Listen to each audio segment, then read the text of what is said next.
यह कहानी कुमारी लड़की और एक कुत्ते की है। कैसे लड़की ने कुत्ते से अपने अंदर की प्यास बुझाती है और संभोग के कारण कुत्ते से आदमी कैसे बन जाता है, किया है इसका राज। कहानी बहुत अच्छी है, पूरा सुनिए, मजा आएगा। सदियों पहले देवताओं और राशियों के आशीर्वाद से स्थापित एक प्राचीन राज्य था, विजयगढ़। यहां का राजा चंद्रसेन अपनी वीरता और न्यायप्रियता के लिए प्रसिद्ध था, लेकिन उसके छोटे पुत्र राजकुमार विक्रम का जीवन प्रेम और श्राप की कहानी बनकर रह गया। राजकुमार विक्रम साहसी और सुंदर था। वह केवल एक योद्धा नहीं, बल्कि प्रकृति से गहराई से जुड़ा व्यक्ति था। उसे जंगलों, पशु पक्षियों और प्रकृति की हर चीज से लगाव था, लेकिन उसकी किस्मत में प्रेम से अधिक पीड़ा लिखी थी। एक दिन जब विक्रम शिकार पर निकला, उसने जंगल में एक रहस्यमय स्त्री को देखा।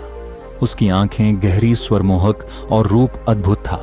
वह थी कामुकता से भरी जादूगरनी मायाविनी, जो विक्रम की सुंदरता पर मोहित हो गई। उसने विक्रम को अपने साथ सोने के लिए बोला था, लेकिन विक्रम ने उसके प्रस्ताव को ठुकरा दिया। अंदर की आग से जलती हुए अपमानित माया विनी ने श्राप दिया, तुम्हारा मानवीय रूप छिन जाएगा और तुम उस रूप में तब तक रहोगी जब तक कोई कुमारी लड़की अपनी इच्छा से तुम्हारे साथ संभोग करके तुम्हारे श्रप को तोड़ ना दे। और फिर एक भयावह रोशनी के साथ विक्रम एक काले कुत्ते में बदल गया। शताब्दियों बाद एक छोटे से गांव में दिव्या नाम की लड़की रहती थी। उसकी मां बचपन में ही चल बसी थी और पिता भी एक दुर्घटना में मारे गए थे। गांव वालों को वह मनहूस लगती थी, इसलिए उसे हमेशा तिरस्कार सहना पड़ा। परंतु दिव्या का मन कोमल था। वह प्रकृति और पशुओं से प्रेम करती थी। एक दिन उसे जंगल में एक काला कुत्ता मिला, जो किसी राजसी प्राणी जैसा प्रतीत हो रहा था। उसकी आंखें आम कुत्तों जैसी नहीं, बल्कि किसी गहरे रहस्य से भरी हुई थीं। दिव्या ने उसे शौर्य नाम दिया और उसे अपने साथ ले आई। शौर्य उसकी हर समय रक्षा करता और गांव के लोगों से दूर रखता। गांव में एक दिन मेला लगा। दिव्या भी वहां गई, लेकिन लौटते समय कुछ बदमाशों ने उसे घेर लिया। जब वे उस पर हमला करने वाले थे, तभी झाड़ियों से शौर्य छलांग लगाकर उनके ऊपर टूट पड़ा। बदमाशों ने कभी किसी कुत्ते को इतनी ताकत और क्रोध में नहीं देखा था। उसकी आंखें जल रही थीं, जैसे वह कोई साधारण पशु ना होकर कोई देवीय शक्ति हो। डरी हुई दिव्या ने शौर्य को गले लगा लिया और रो पड़ी। और दिव्या ने भावुक होकर कुत्ता के साथ अपनी अंदर की आग मिठाई। उस रात जब वह सोने गई, तो उसने सपना देखा। एक सुंदर राजकुमार एक गहरे जंगल में कैद है। कोई स्त्री ही उसे मुक्त कर सकती है। जब दिव्या जागी, तो उसे कुछ अलग महसूस हुआ, लेकिन वह इस संकेत को समझ नहीं सकी। कुछ महीनों बाद दिव्या ने महसूस किया कि उसके शरीर में परिवर्तन हो रहा है।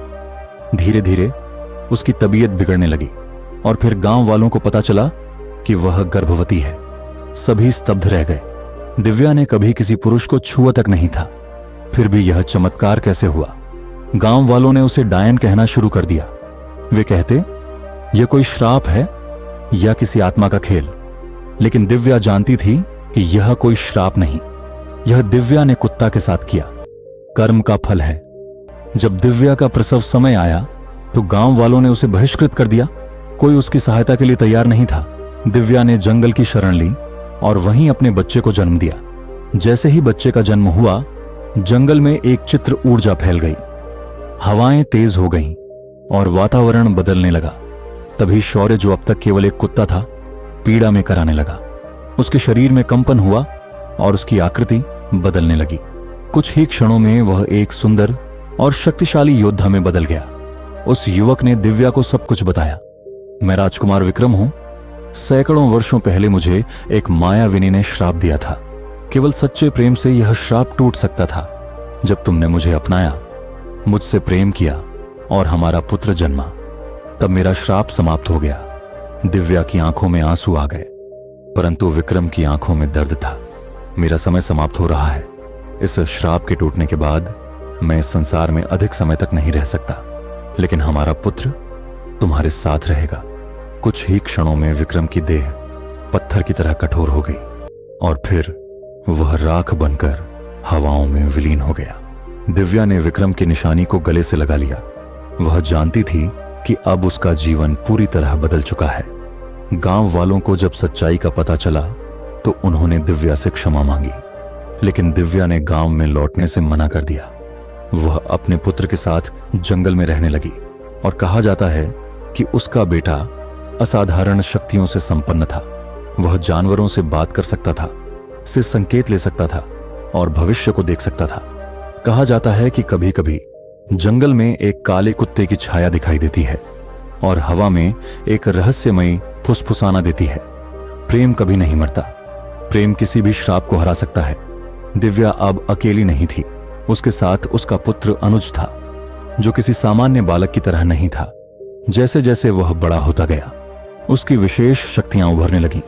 वह जंगल के हर जीव से संवाद कर सकता था। जब भी कोई संकट आता, हवाएं उसे पहले ही संकेत दे देती। उसकी आंखों में एक अजीब चमक थी, जैसे वह किसी और युग का योद्धा हो। जब अनुज 5 वर्ष का हुआ तो एक दिन जंगल में एक साधु आया। उसने दिव्या को देखते ही कहा, यह कोई साधारण बालक नहीं है, यह एक नई कहानी का आरंभ है।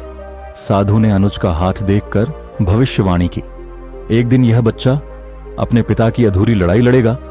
एक प्राचीन शत्रु फिर से उठेगा और इसे अपने भाग्य का सामना करना होगा। दिव्या घबरा गई। उसने साधु से पूछा, कौन सा शत्रु? साधु ने गहरी सांस ली और कहा, जिस जादूगरनी माया विनी ने तुम्हारे पति को श्राप दिया था, वह मरी नहीं है। वह अब भी जीवित है और वह इस बच्चे को भी श्राप देना चाहेगी। अनुज पर संकट के बादल। साधु की बात सच निकली। कुछ वर्षों बाद जब अनुज 9 साल का हुआ तो जंगल में अजीब घटनाएं होने लगीं। पशु अचानक आक्रामक हो गए। दिव्या के चारों ओर अजीब परछाइयां घूमने लगी। अनुज को बार बार अजीब सपने आने लगे, जिनमें एक स्त्री काले वस्त्रों में उसे बुला रही थी। फिर एक रात आसमान में बिजली कड़कने लगी और हवा में माया विनी की ठंडी हंसी गूंज उठी। तुम्हारा पुत्र अब मेरा है दिव्या। माया विनी जंगल में प्रकट हुई। उसकी आंखों में वही अंधकार था जिसने विक्रम को श्राप दिया था। उसने अनुज की ओर हाथ बढ़ाया, लेकिन तभी दिव्या ने अपने बेटे को ढाल की तरह अपनी बाहों में भर लिया। नहीं, इस बार मैं अपने परिवार को खोने नहीं दूंगी। माया। विनी हंसी। तुम क्या करोगी? तुम केवल एक सामान्य स्त्री हो। लेकिन तभी जंगल में हवाएं तेज हो गईं। पेड़ झूम उठे और अनुज की आंखों में वही रोशनी चमकने लगी जो कभी उसके पिता विक्र की आंखों में थी। अनुज ने हाथ उठाया और एक शक्तिशाली ऊर्जा माया विनी की ओर बढ़ी। माया विनी चीख उठी, यह असंभव है, एक बच्चे में इतनी शक्ति। लेकिन अर्जुन अब कोई साधारण बालक नहीं था। वह अपने पिता की शक्ति और अपनी मां के प्रेम से जन्मा एक चमत्कारी योद्धा था। अनुज और मायाविनी के बीच भीषण युद्ध हुआ। जंगल हिल उठा, पक्षी भयभीत होकर उड़ गए और हवा में बिजली कौंधने लगी। आखिरकार अनुज ने अपनी ऊर्जा से माया विनी को जला दिया। वह चीखते हुए धुएं में बदल गई और हमेशा के लिए नष्ट हो गई। अनुज ने दिव्या की ओर देखा और मुस्कुराया, अब कोई श्राप हमें नहीं तोड़ सकता मां। इस युद्ध के बाद अनुज को अपने वास्तविक उद्देश्य का आभास हुआ। वह केवल एक बच्चा नहीं था, वह एक नए युग की शुरुआत था। दिव्या उसे विजयगढ़ ले गई, जहां अनुज को उसका वास्तविक अधिकार मिला। राजकुमार विक्रम का पुत्र और राज्य का भविष्य। अनुज को वहां उसका सही स्थान मिला और उसने